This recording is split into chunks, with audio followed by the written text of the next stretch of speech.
¿Cuántos tienen ya su corazón dispuesto, sus oídos espirituales abiertos? Amén. La palabra de Dios nunca regresa vacía, es lo que dice Isaías. El cambio de calendario puede traernos un sentimiento de ambivalencia. Por un lado tenemos incertidumbre, por el otro expectativa.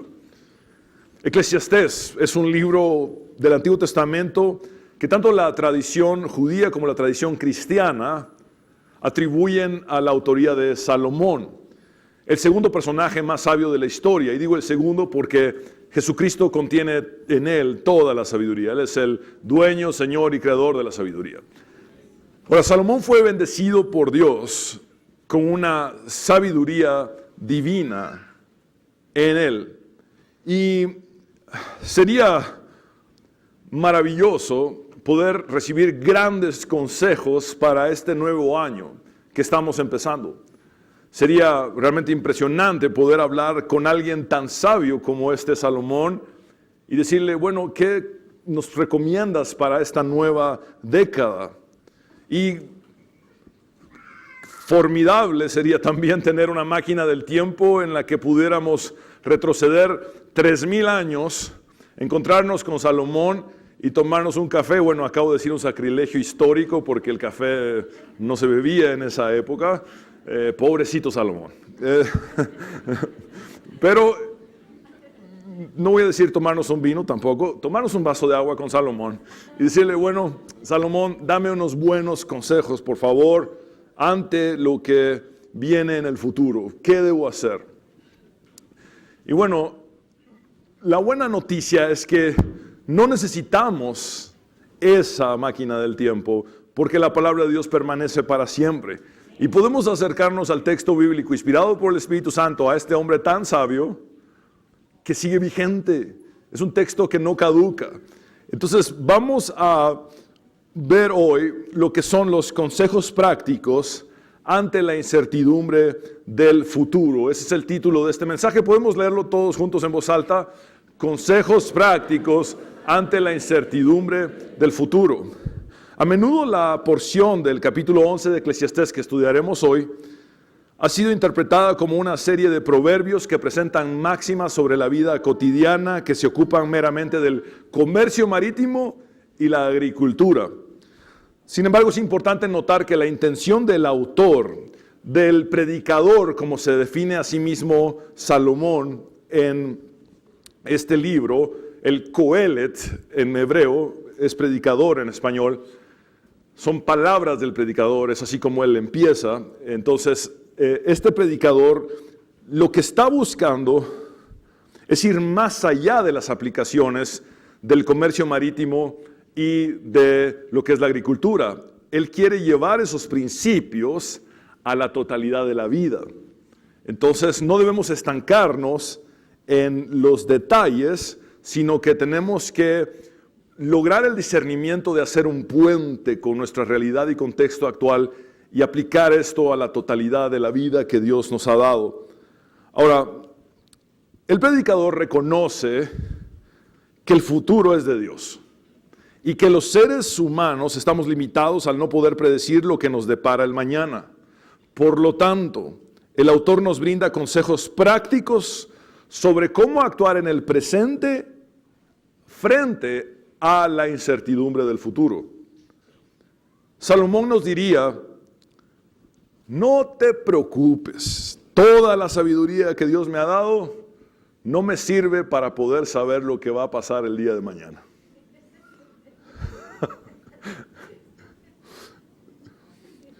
Sin embargo, esa sabiduría que Dios me ha dado sí me sirve para actuar hoy sin saber lo que va a pasar mañana. Y es ahí donde quisiera llevarlos. No vamos a resolver todos los sucesos de este año que empieza, no vamos a resolver todos los sucesos de esta década que empieza. Lo que vamos a aprender hoy es cómo vivir en el presente, qué hacer en el día de hoy, reconociendo que no sabemos lo que depara el porvenir. Entonces, vamos a acudir a esta sabiduría bíblica en el Antiguo Testamento para poder tomar esos consejos. En este texto que vamos a estudiar, fluye el tema de la fe en el Dios creador que tiene el control de los seres humanos y sus asuntos. Asimismo, encontramos una invitación enfática a la toma de decisiones, al trabajo diligente, a dejar los resultados de nuestros esfuerzos en las manos de Dios y a disfrutar la vida. Vamos a leer este texto sagrado en el nombre del Padre, del Hijo y del Espíritu Santo en Eclesiastés capítulo 11, versículos del 1 al 8, y dice así: Echa tu pan sobre las aguas, después de muchos días lo encontrarás. Divide en 7 porciones lo que tienes y hasta en 8, porque nunca se sabe qué males pueden venir sobre la tierra. Por favor, ¿pueden leer en voz alta lo que está subrayado? Nunca se sabe. Muy bien, versículo 3. Si las nubes están cargadas de agua, se derraman sobre la tierra. Caiga el árbol hacia el norte o caiga el árbol hacia el sur, en donde caiga se quedará. El que solo mira el viento no siembra, el que solo contempla las nubes no cosecha. Tú no sabes qué camino sigue el viento, ni cómo van creciendo los huesos del niño en el vientre de la mujer encinta, y tampoco entiendes las obras de Dios que ha creado todas las cosas. Por favor, repitan conmigo lo que está subrayado también en el versículo 5. Tú no sabes. Versículo 6. Siembra tu semilla en la mañana y vuelve a sembrarla en la tarde, pues no sabes cuál de las dos siembras será la mejor, o si las dos serán igualmente buenas. Por favor, volvamos a leer en voz alta lo que está subrayado. No sabes. Entonces, hasta ahora nos ha dicho, nunca se sabe, tú no sabes, no sabes. Versículo 7. Es muy agradable ver la luz, y a los ojos les hace bien ver el sol, pero aunque los mortales vivamos muchos años y en todo ese tiempo vivamos felices, debemos recordar que serán muchos los días de oscuridad y que todo lo que viene es vanidad. Noten cómo el predicador ha enfatizado el desconocimiento humano acerca del futuro. No obstante, dicha ignorancia del porvenir no debe producir en nosotros inactividad ni desesperanza, sino motivarnos a la diligencia en el trabajo, a la confianza en Dios, mientras que en esa incertidumbre disfrutamos la vida. Y este es el punto número 1, un llamado a la acción previsora. Necesitamos actuar con prudencia, pero no con demasiada prudencia. Ese es el mensaje que sintetiza el sentido de lo que Salomón está diciendo. El exceso de prudencia es contraproducente porque nos detiene y frena nuestro actuar. En efecto, la toma de riesgos es parte de la vida cotidiana, es parte del diario vivir. Y el predicador nos hace ver que es necesario el tomar riesgos. Ahora, él nos advierte en el primer versículo algo muy bueno y dice, los riesgos pueden tener resultados positivos. Veamos ese versículo. Echa tu pan sobre las aguas, después de muchos días lo encontrarás. Bueno, es un versículo que a simple vista parece complejo, difícil de entender. Ahora, tenemos que comprender esta literatura en su contexto. Mis hermanos, esta expresión, echa tu pan sobre las aguas, no es exclusiva de los hebreos, y encontramos estas palabras en literatura egipcia, encontramos estas palabras también en proverbios árabes, porque echar el pan sobre las aguas era una expresión común que tenía que ver con la generosidad. Ahora, si bien algunos comentaristas bíblicos proponen que Salomón está hablando de generosidad, lo que más parece es que él toma una frase común y le da otro sentido. Y entonces, en lugar de hablar de la generosidad, está hablando de tomar riesgos calculados en los esfuerzos comerciales. Ahora bien, el versículo puede aplicarse tanto a nuestras acciones generosas hacia los demás, como a los riesgos necesarios en los negocios personales que hacemos. Si el enfoque, como algunos proponen, es la generosidad, entonces sugiere que una buena obra no tiene nunca una garantía absoluta de reciprocidad. Es decir, echa tu pan sobre las aguas, es un riesgo. Es decir, se fue el pan en las aguas y puede ser que nunca recibas algo a cambio. Ahora, ya a la luz del Nuevo Testamento sabemos que toda obra de caridad, de amor, toda obra de generosidad que hacemos es desinteresada. No la hacemos para recibir algo a cambio, pero Salomón está expresando, bueno, si el sentido fuera la generosidad, darle a alguien más es echar el pan sobre las aguas.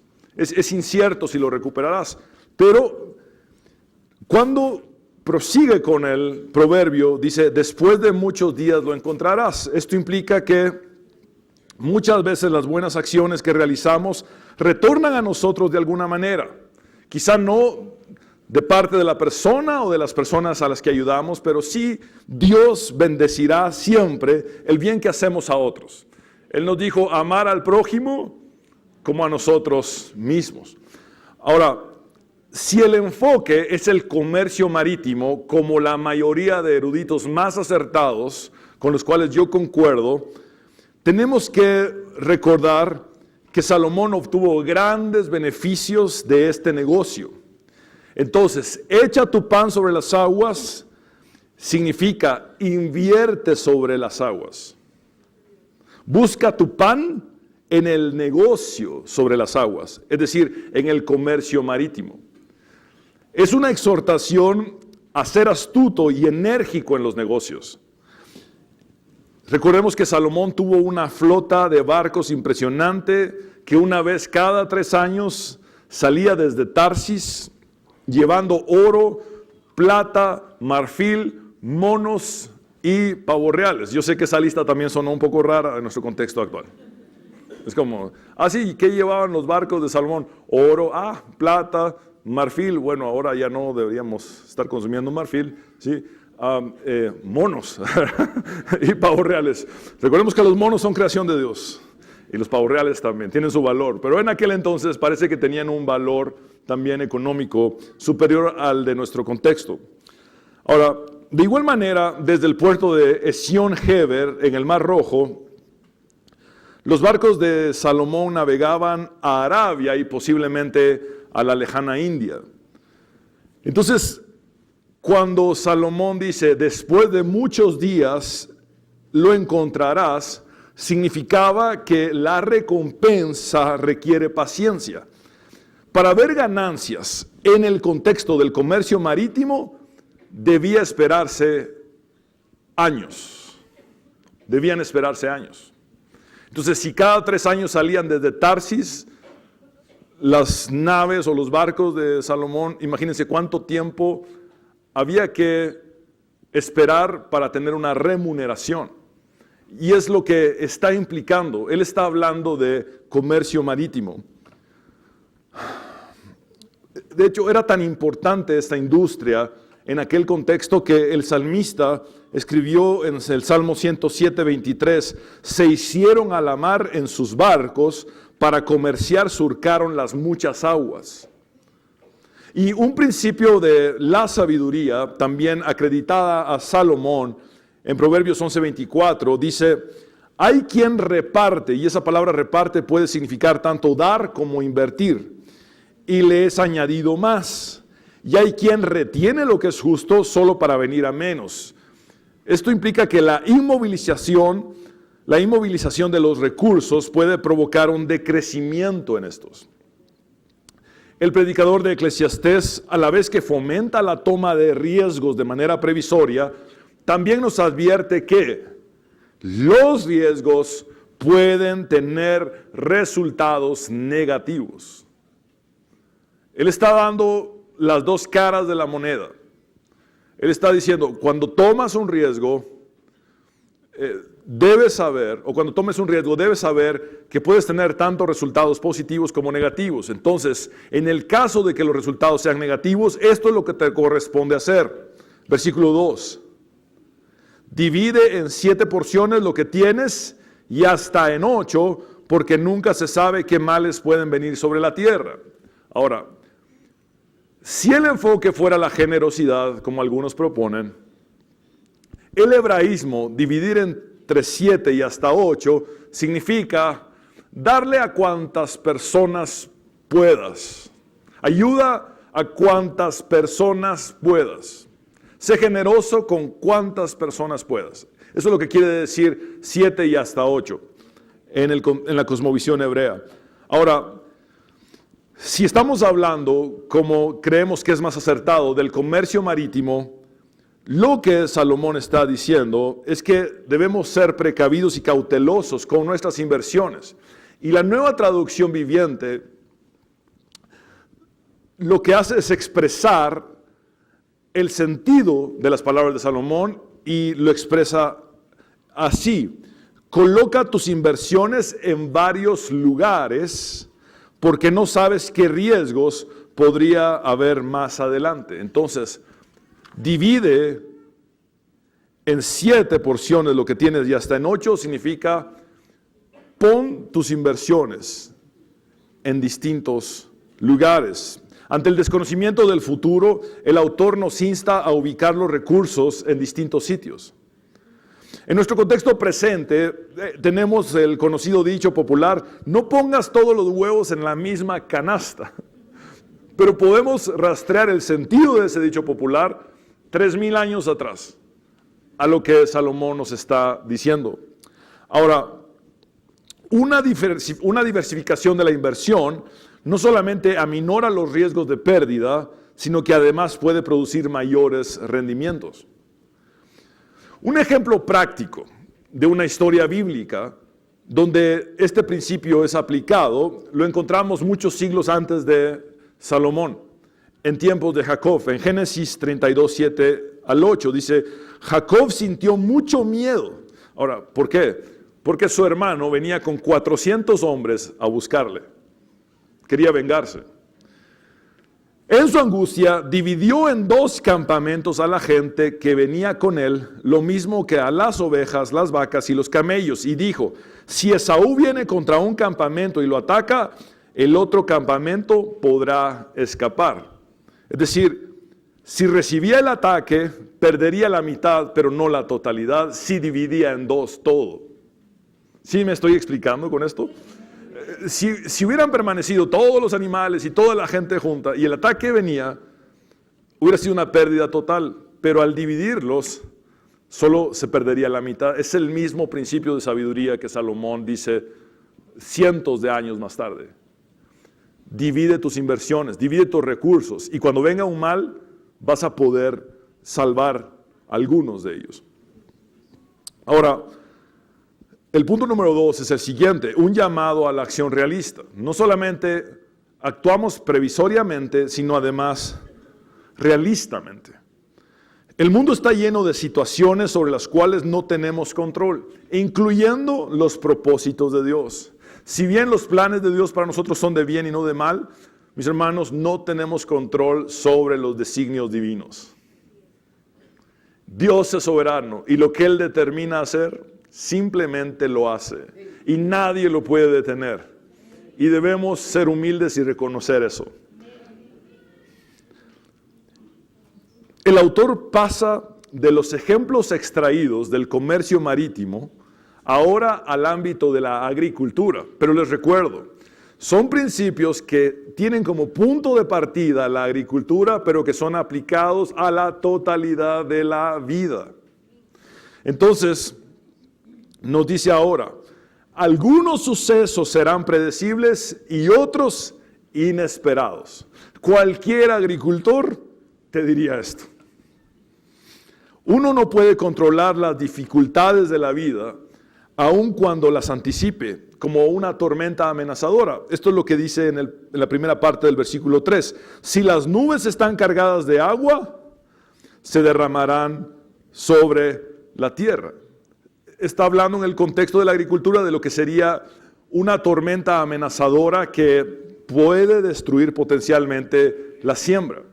Entonces, puedo predecir en cierta medida que la tormenta viene por cómo se ven las nubes, por cómo está el viento, y aun cuando lo pueda predecir, no lo puedo frenar. No puedo detener esa tormenta, y aun cuando vi venir la situación, va a suceder, es inevitable.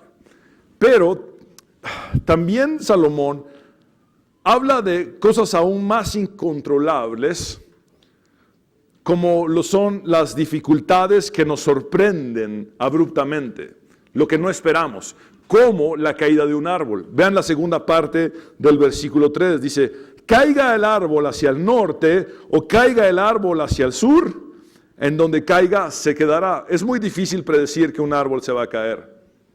Ahora, cuando dice en donde caiga se quedará, significa que Salomón nos está diciendo, bueno, hay cosas que vas a poder predecir que de todas formas van a pasar, dificultades. Pero otras dificultades te van a sorprender. Y te vas a dar cuenta que una vez sucedan no vas a poder cambiarlas. Y vas a tener que aceptar el suceso y vivir con eso el resto de tu vida. Sin embargo, no hay ninguna intención de desmoralizarnos, sino al contrario, de que aún en medio de situaciones inesperadas que no podemos cambiar, podamos seguir confiando en Dios. Ahora, también nos dice que es necesario proceder aunque las condiciones no sean perfectas. Y dice en el versículo 4, el que solo mira el viento no siembra. El que solo contempla las nubes no cosecha. En otras palabras, el que espera las condiciones climáticas perfectas nunca va a sembrar y por ende nunca va a cosechar. Y el principio aplicado a la totalidad de la vida es que esperar el momento perfecto para emprender los planes puede hacernos improductivos.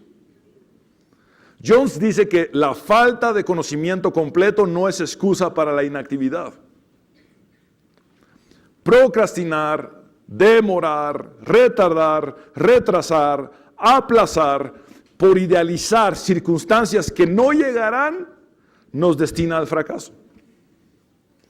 El consejo entonces es decidir y obrar aun cuando las condiciones no sean óptimas. Es decir, mis hermanos, puede ser que todos los factores no estén alineados como nosotros quisiéramos. Sin embargo, si se puede divisar que puedo emprender a pesar de esto, es necesario tomar el riesgo y es necesario decidir. Si no, jamás voy a sembrar y por consiguiente nunca voy a cosechar. Ahora, recuerdo que hace muchos años, cuando todavía era soltero, nos juntamos con mis primos a jugar fútbol. Y mis primos trajeron a algunos de sus amigos que yo no conocía. Y uno de ellos llamó especialmente mi atención, porque escuché a mi primo que le gritó, ¡jubilado! ¡Pásame la pelota! Y entonces yo creí que había escuchado mal, porque el tipo era bien joven. Y que si mi otro primo también le dijo, ¡ah, jubilado, pasala ya! Y entonces yo les pregunté, ¿y por qué le dicen jubilado a él si tiene como 20 años? Y entonces mis primos me dijeron, porque siempre anda poniendo excusas para no estudiar y excusas para no trabajar y ya vive como un jubilado en la casa de sus papás. Y ese es un ejemplo un poco extremo, pero real de lo que a veces sucede. Y es que ponemos excusa tras excusa porque las condiciones no son perfectas, porque las condiciones no son ideales para emprender lo que queremos hacer. Pero mis hermanos, tenemos que partir de estas verdades. Nosotros todos somos imperfectos. Y vivimos en un mundo caído donde nada funciona perfectamente. Entonces, las condiciones perfectas o ideales son una utopía.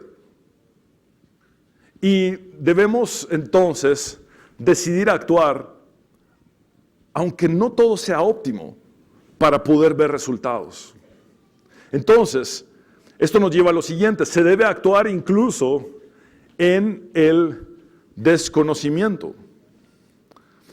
Actuar con ignorancia, si se los puedo decir más fuertemente.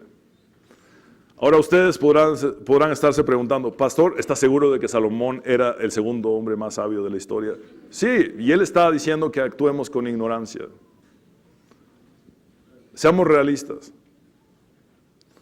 Siempre que decidimos, emprendemos o echamos a andar algo, hay un grado de riesgo que Él ya nos ha advertido y además hay un grado de ignorancia que Él ahora nos está advirtiendo.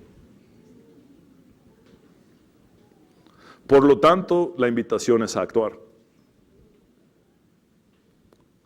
Versículo 5 dice, tú no sabes qué camino sigue el viento, ni cómo van creciendo los huesos del niño en el vientre de la mujer encinta.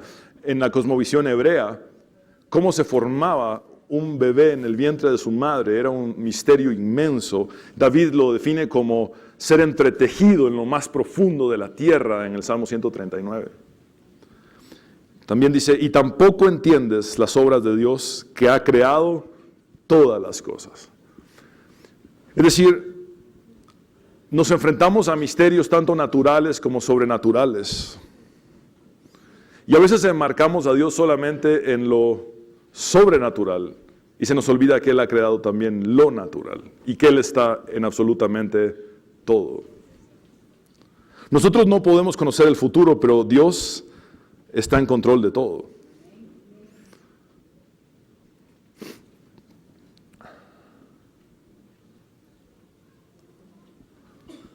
Y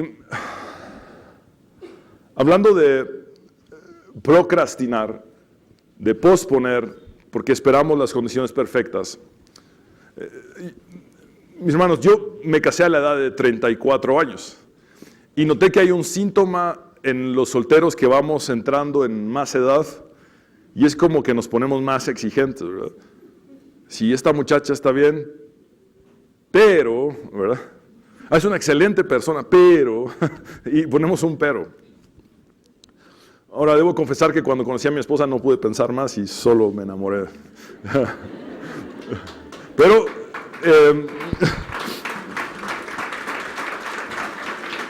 también debo reconocer que a veces sobre espiritualicé cosas naturales. Y recuerdo que pidiéndole a Dios en oración, y no estoy diciendo que no debamos orar ni ayunar, solo estoy diciendo que hay cosas que son naturales que también son de Dios. Y me acuerdo que en aquel deseo por hacer la voluntad de Dios, hice un ayuno prolongado. Aunque no me crean, aunque no se note, lo hice. Para que Dios me guiara a saber quién era mi esposa. Y pasó que cuando conocí al amor de mi vida, fue amor a primera vista. No fue tan espiritual el asunto, nos vimos los dos y ya no podemos vivir el uno sin el otro. Fue natural, Dios la creó así, Dios me creó así y ella no pudo entonces resistirse.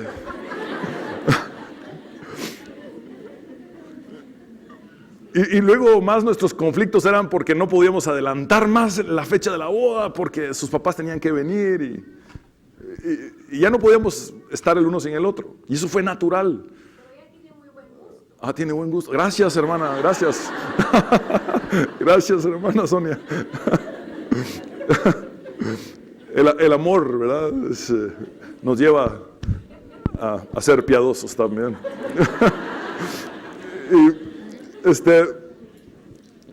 El asunto al que quiero llevarles, mis hermanos, es que Dios está tanto en lo natural como en lo sobrenatural. Él es el Señor de todo. Y la fe no quita la ignorancia. Aquellos que se creen dioses y predican que son dioses y le dicen a la gente, ustedes son dioses. Bueno, no voy a entrar en esos temas, ya he tratado de no hacerlo más. Pero que se creen que lo saben todo, están mal. Porque el hombre más sabio del Antiguo Testamento está diciendo, no sé, y tú no sabes. Entonces, la fe no quita la ignorancia. La omnisciencia es un atributo solamente del Dios verdadero. Y en la teología se conoce a la omnisciencia como un atributo incomunicable o intransferible, es decir, solo Dios puede tenerla. Entonces yo reconozco que soy ignorante y que mi fe no me quita esa ignorancia. Pero mi fe sí me capacita para vivir con ella. En otras palabras, tengo fe y también ignorancia. La fe no me sirve para resolver todo lo que va a pasar en el futuro o para saberlo ya. La fe me sirve para dar un paso más ante la incertidumbre del futuro, creyendo que yo puedo hacer planes, pero que Dios enderezará y ordenará mis pasos y que no dará mi pie al resbaladero ni se dormirá el que me guarda. Y ese es tu caso también.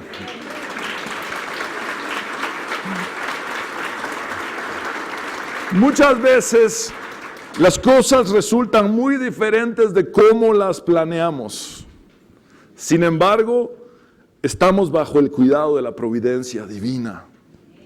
Salomón reconoce a Dios como el Dios creador, en el cual podemos confiar. Y este es el punto número 3. Un llamado a la acción diligente. Entonces tenemos un llamado a la acción previsora, un llamado a la acción realista y ahora un llamado a la acción diligente. Y el principio que Salomón da es: un mayor esfuerzo aumenta las probabilidades de éxito. Dice el versículo 6, siembra tu semilla en la mañana y vuelve a sembrarla en la tarde, pues no sabes cuál de las dos siembras será la mejor o si las dos serán igualmente buenas. Así como el autor en el versículo 2 nos invita a diversificar nuestras inversiones porque no sabemos qué mal vendrá, ahora nos invita a diversificar y aumentar nuestros esfuerzos porque no sabemos cuál será el resultado. Entonces el sentido es el siguiente: siembra en la mañana porque quizá esa siembra no funcione. Pero si haces un doble esfuerzo y siembras también en la tarde, es probable que esa siembra de la tarde sí se dé. Entonces, hiciste un doble esfuerzo, no vas a recibir quizá la totalidad de tu esfuerzo, pero sí vas a obtener algo, porque te esforzaste más. Y también está la posibilidad de que obtengas la totalidad de tu esfuerzo.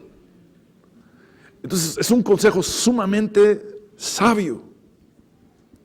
Cuando hemos trabajado con una entrega total, el éxito o el fracaso de nuestra gestión descansa en las manos de Dios. Y este es el punto número 4 y final. Un llamado a disfrutar la vida sabiamente.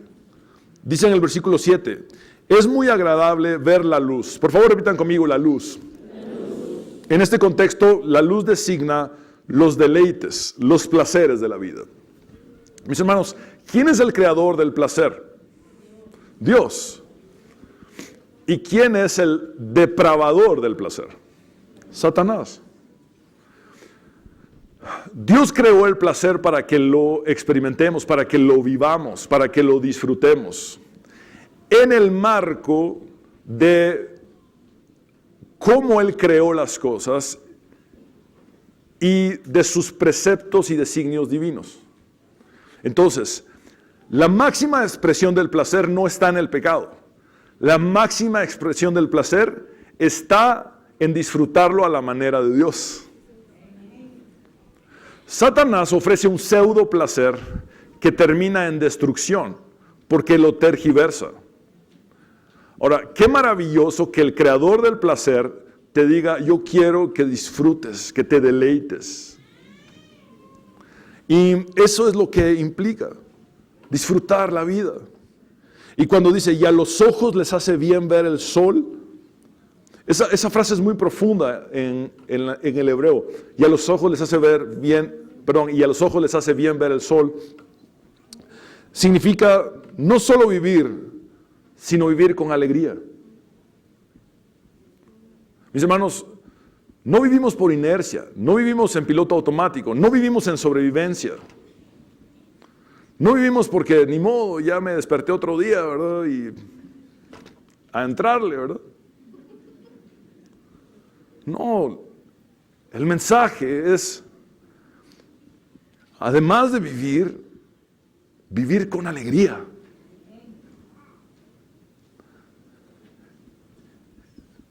Podemos ser felices incluso en las dificultades que este libro nos ha planteado. Y se lo simplifico aún más. Y lo personalizo.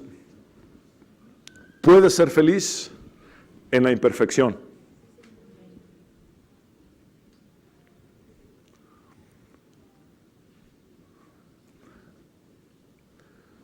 No hay ningún matrimonio perfecto.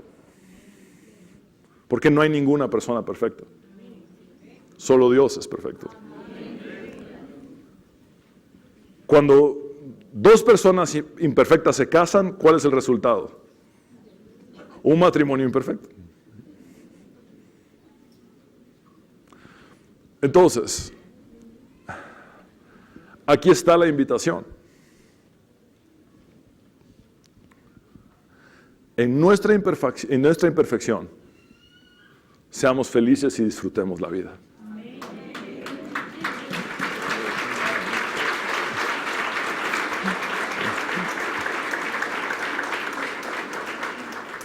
No hay familia perfecta, ni siquiera la familia a la cual Jesús perteneció en esta tierra fue perfecta.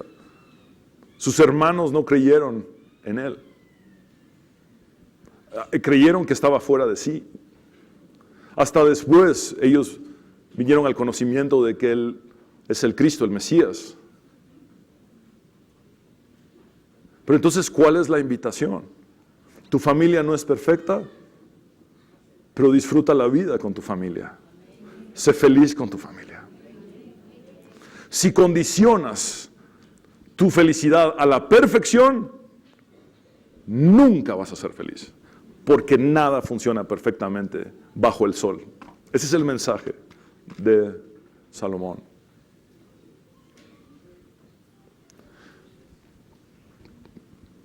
Versículo 8.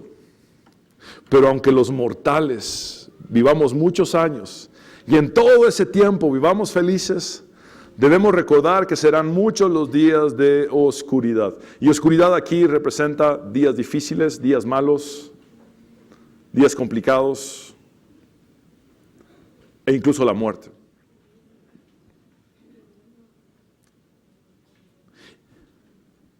Y que todo lo que viene es vanidad. Y esa palabra vanidad es de las que más destaca en todo el libro de Eclesiastés. Es la palabra hebrea hebel, que significa vapor o neblina.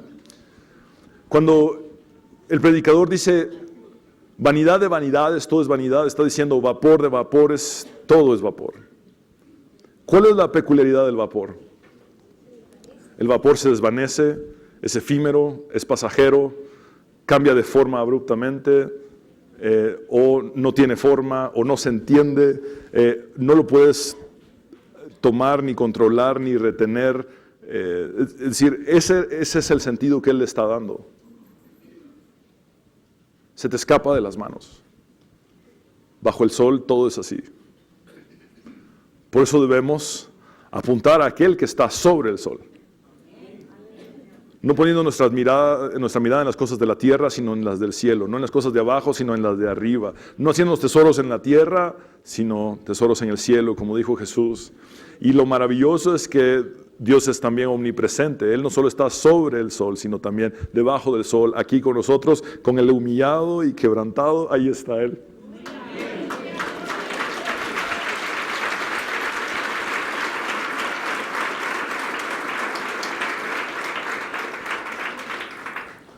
Los días difíciles vendrán, claro que sí.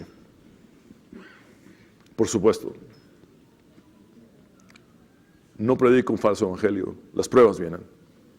En el mundo tendremos aflicción, pero podemos confiar en aquel que ha vencido al mundo. Y es nuestro Señor Jesucristo. Por eso dice, aunque tengamos una vida muy feliz, los días de oscuridad vendrán. Ahora, pastor, qué alentador venir al segundo domingo del año a que me diga que me voy a morir.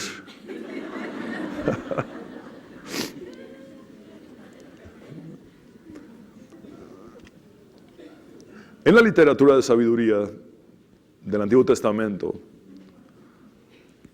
la conciencia de la muerte sirve para vivir mejor.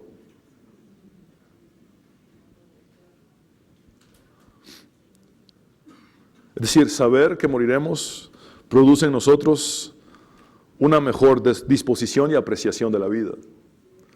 ¿Has visto a alguna persona con un diagnóstico de muerte o con una sentencia de muerte? Hay últimas voluntades, hay cosas que se quieren resolver, hay perdón que se pide, hay amor que se expresa, hay pendientes que se tratan de resolver. Bueno, no hace falta que a nadie de nosotros le den ni un diagnóstico de muerte ni una sentencia a muerte. Cuando leemos un libro como Eclesiastés nos damos cuenta de lo siguiente: inevitablemente todos moriremos si el Señor no viene antes. Y en esa conciencia, este no es un día cualquiera, este no es un día más. Este es el día que ha hecho el Señor, me alegraré y me gozaré en Él. Él me ha dado el aire que respiro una vez más.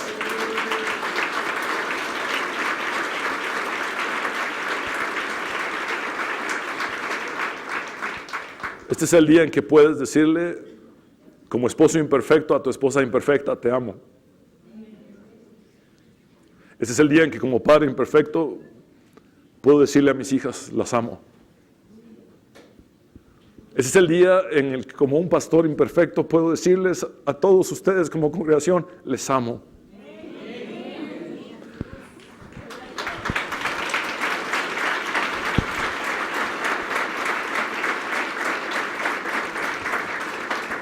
La conciencia de la muerte nos lleva a vivir al máximo, a optimizar cada oportunidad, a disfrutar cada instante, a valorar cada minuto. Y hay una paradoja sumamente profunda, dicha por Jesús: bienaventurados los que lloran. Porque el sentido es felices los que lloran. Es tan profunda la felicidad que hay en Dios que se experimenta incluso en medio de las lágrimas.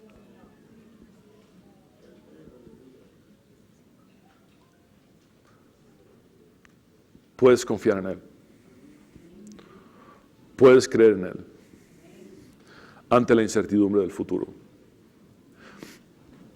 Cuando terminé este estudio de esta porción maravillosa, amo predicar del Antiguo Testamento, amo toda la palabra de Dios, pero amo mucho estudiar los textos del Antiguo Testamento y compartirlos, porque quizás sean de los textos menos predicados. Y cuando terminé este estudio y me di cuenta que el hombre más sabio del Antiguo Testamento dice: nunca sabes, nunca se sabe, tú no sabes, no sabes. Entonces escribí esta conclusión: yo no lo sé, pero sí sé quién sabe y que Él está conmigo. Y te invito a decir lo mismo hoy: yo no lo sé, pero sí sé quién sabe. Y Él está conmigo todos los días hasta el fin del mundo.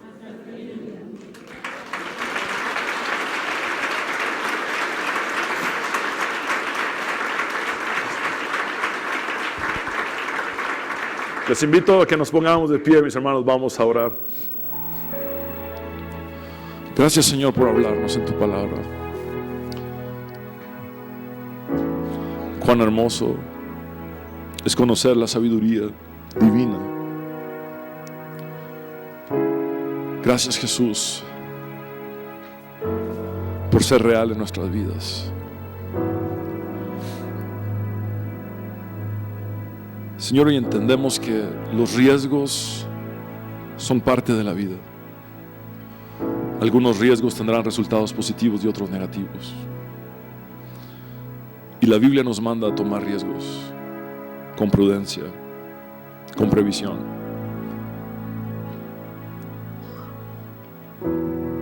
Señor, ayúdanos a actuar a decidir, a no quedarnos en un letargo.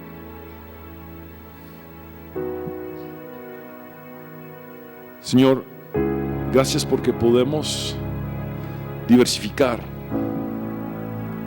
nuestras inversiones, pero no queremos limitarnos a lo financiero, sino a todo, extendernos a todo. Es decir, podemos invertir en las personas, en cuantas más se pueda. Invertir en los perdidos, para que vengan a Cristo. Invertir en los necesitados. Invertir en lo más que podamos. Señor,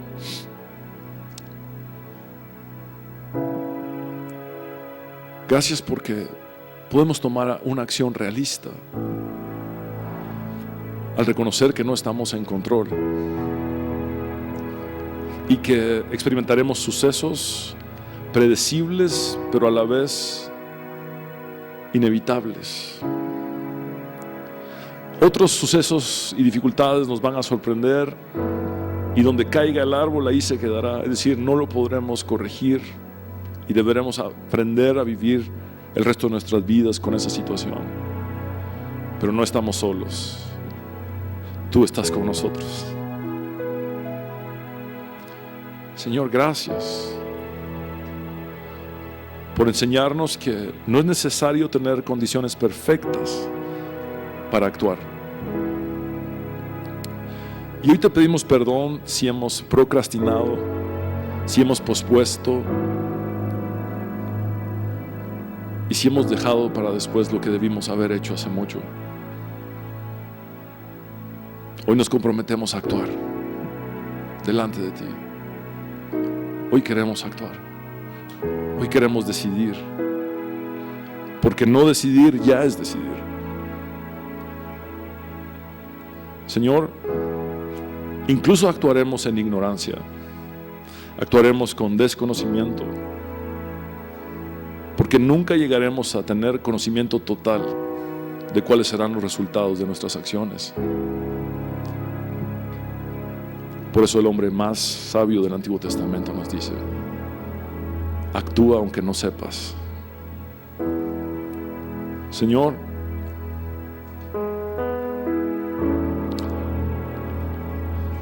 ayúdanos también a diversificar nuestros esfuerzos, a aumentar nuestros esfuerzos para que los resultados sean mejores en todas las áreas de nuestras vidas.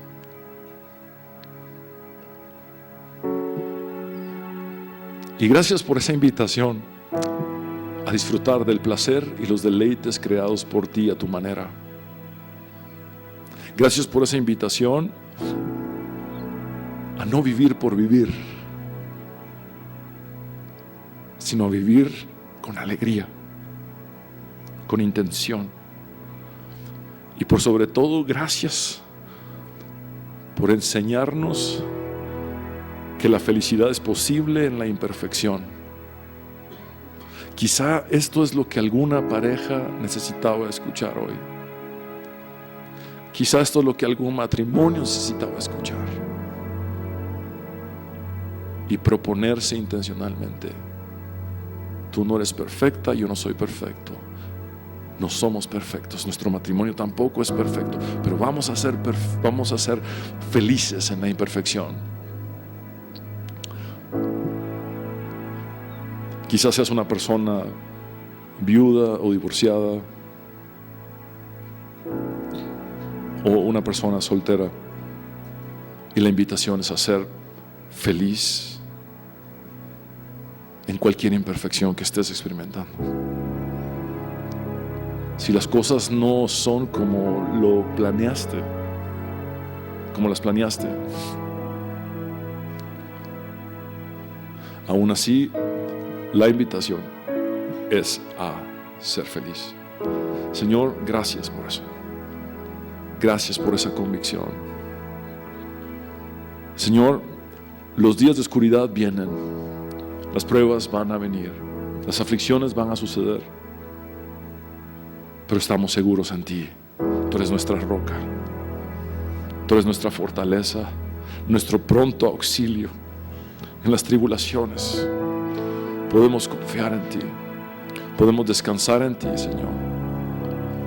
Gracias, Jesús, porque aún la conciencia de la muerte física nos hace vivir al máximo.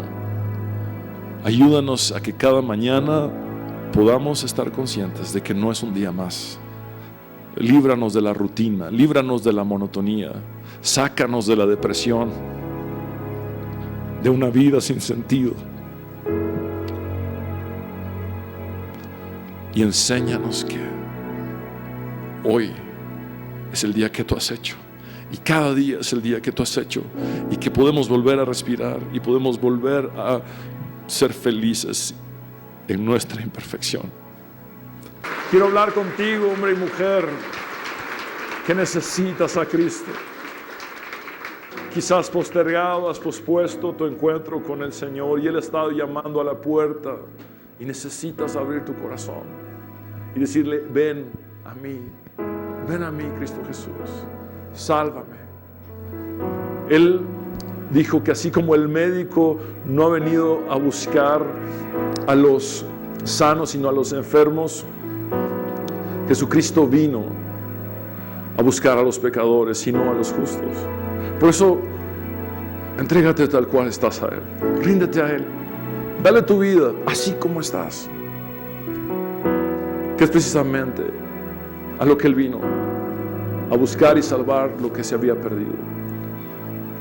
Habla con Él como nunca antes lo has hecho, como Pablo dice, creyendo con tu corazón y confesando con tus labios, y dile juntamente conmigo, repitiendo esta oración, lo siguiente: Señor Jesús, reconozco que soy pecador, pero también sé que tú moriste en la cruz para perdonarme